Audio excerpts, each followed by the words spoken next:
Hello students, welcome back. My name is Garvit Khandelwal and I am working as a lecturer mechanical in Government Polytechnic College Bharatpur. Students, आज हम ME 209 subject workshop technology in metrology में बहुत ही important topic discuss करेंगे जिसका कि नाम है representation of surface roughness parameters और वो पैरामीटर्स हैं RMS and CLA. Dear students, सबसे पहले आपको पता होना चाहिए RMS और CLA का फुल फॉर्म क्या होता है. तो RMS means root mean square and CLA means centre line average. तो स्टूडेंट्स, ये दो इम्पॉर्टेंट पैरामीटर्स हैं RMS और CLA, जिसकी सहायता से हम किसी भी सरफेस की रफनेस को मेजर कर सकते हैं. तो चलिए स्टार्ट करते हैं. सबसे पहले स्टूडेंट्स, रफनेस क्या होती है.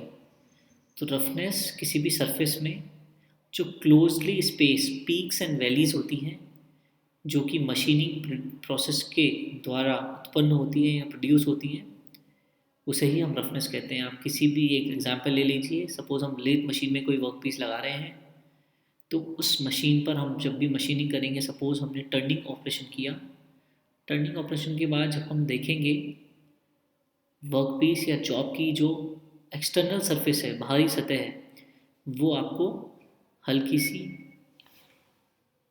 जब भी हम लोग नॉर्मल उसको फील करेंगे तो हमें लगेगा बड़ा स्मूथ है. यदि हम लेकिन उसको माइक्रोस्कोपिक व्यू में देखेंगे, माइक्रोस्कोपिक मतलब किसी माइक्रोस्कोप में देखेंगे, तो हमें दिखेगा कि उसके अंदर जो सरफेस है वो स्मूथ नहीं है. वो सरफेस थोड़ी सी रफ़ है. उस रफ़ में हम देखेंगे कि कुछ तो पीक्स बन रहे हैं, कुछ वैलीज बन रहे हैं.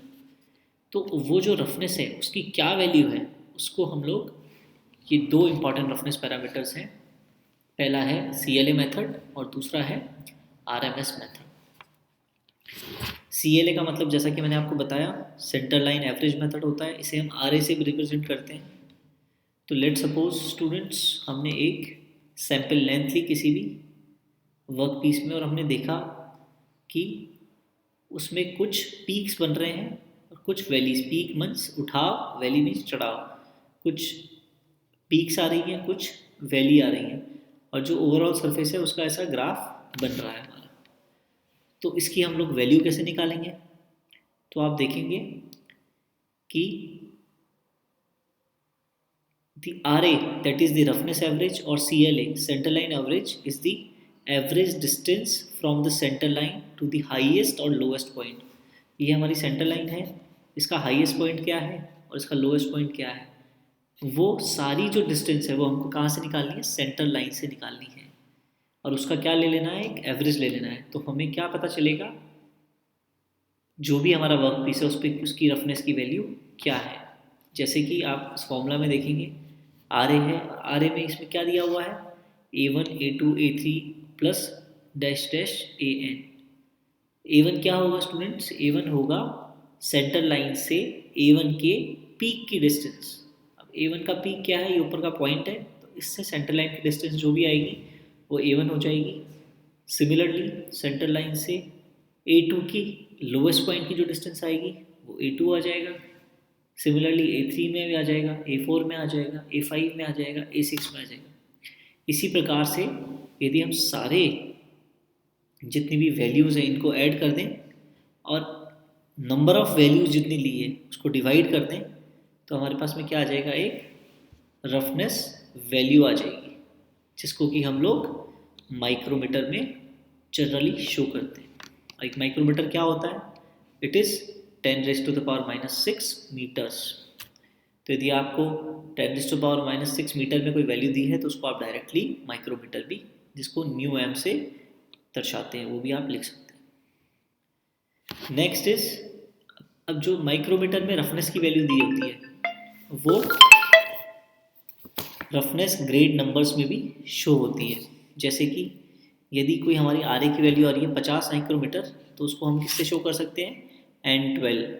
ऐसे ही 25 माइक्रोमीटर तो N11, 12.5 micrometer N10, 6.3 micrometer N9. तो आप देख सकते हैं स्टूडेंट्स कि N12 से स्टार्ट हो रहा है, फिर एग्जैक्ट हाफ हो रहा है, और हम लोगों का जो नंबर है वो एक एक करके घट रहा है. N12, N11, N10, N9, 8, 7, 6, 5, 4, 3, 2, 1। तो इस टाइप से ये आपको याद रखना है। तो कहीं आपको ऐसा दिया जाएगा कि रफनेस की वैल्यू N10 है, तो उसका मतलब क्या है, रफनेस की वैल्यू 12.5 माइक्रोमीटर है। अंडरस्टूड। नेक्स्ट इज सेकंड जो मेथड है वो है RMS मेथड। RMS का मतलब रूट मीन स्क्वायर। इसमें आप देखेंगे तीन डिफरेंट डिफरेंट टर्म्स आ रही हैं, रूट, मीन और स्क्वायर। तो सबसे पहले हम जो वैल्यू है उनका स्क्वायर लेंगे, उसके बाद उन वैल्यूज़ का मीन निकालेंगे और उसके बाद उसका स्क्वायर रूट ले लेंगे। तो यही तीन वर्ड हैं, इससे मिलके बना है। तो इसमें सरफेस रफनेस क्या है, surface roughness is the measured as the average deviation from the normal surface. सही बात है। अब ये आपका नॉर्मल सरफेस क्या है, ये हमारी सेंटर लाइन है और इससे कितना एवरेज डेविएशन आ रहा है। तो RMS वैल्यू कैसे निकालेंगे, it is defined as square root of arithmetic mean of values of square of coordinates of the surface measured from the mean line. मतलब कि मीन लाइन से हम लोग सरफेस मेजर करेंगे। ये आपका y1 आ गया, y2 आ गया, y3, y4, y5, similarly y6, 7, 8 up to dash n। तो जितनी भी वैल्यू आएगी उन सब का स्क्वायर करके उनका मीन ले लेंगे और उसके बाद एक स्क्वायर रूट लगा देंगे।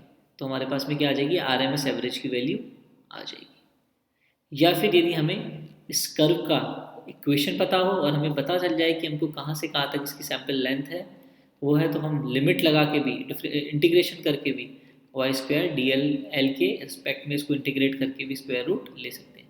क्योंकि जो ये फॉर्मूला है 0 to L integration Y square D L is equals to क्या है, y1 square y2 square up to dash dash yn square divided by n। तो इस प्रकार से हम सरफेस रफनेस की वैल्यू को ऑब्टेन कर सकते हैं। तो बहुत ही इजी टॉपिक है ये, आई होप आप लोगों को समझ में आ गया होगा। धन्यवाद।